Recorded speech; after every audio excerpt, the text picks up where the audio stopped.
ఏడ్చాడు వెధవ. ఆ వెధవ పొట్టేసుకొని వాడి మొహానికి ప్రేమ ఒకట. తప్పాల మొహం వాడు. రాబట్టురా, నీ గురించి మాట్లాడుకుంటున్నావు. విన్నా, అంతా విన్నా. నువ్వేమన్నావో నేను విన్నా, మన పెద్దలు విన్నారు. ఏం పొట్టున్న వాళ్ళు ప్రేమించకూడదా? నా జాబేమిటి? పౌరోహిత్యం, కూర్చొని చేసే పని.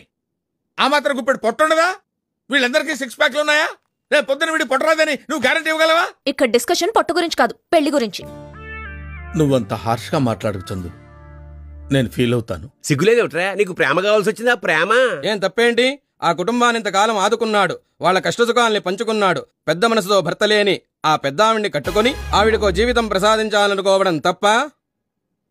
ఓహో, చిచ్చి, మీరు సిగ్గుపడకండి. చచ్చిపోవాలనిపిస్తుంది. గురుగారు, మీరు ప్రేమించింది చంద్రకళని చెప్పారుగా. ఇండైరెక్ట్ గా వీళ్ళకేదో చెప్పాను, అర్థం చేసుకోలేకపోయారు. తింగరు, నువ్వు పెళ్ళన్నది తల్లితో కాదా, పిల్లతోనా? తుచ్చుడా, మన అగ్రహార స్త్రీలకు తెలిస్తే తూ అని మేస్తారు. పదండి పోదాం. ఇంకా ఉన్నావే?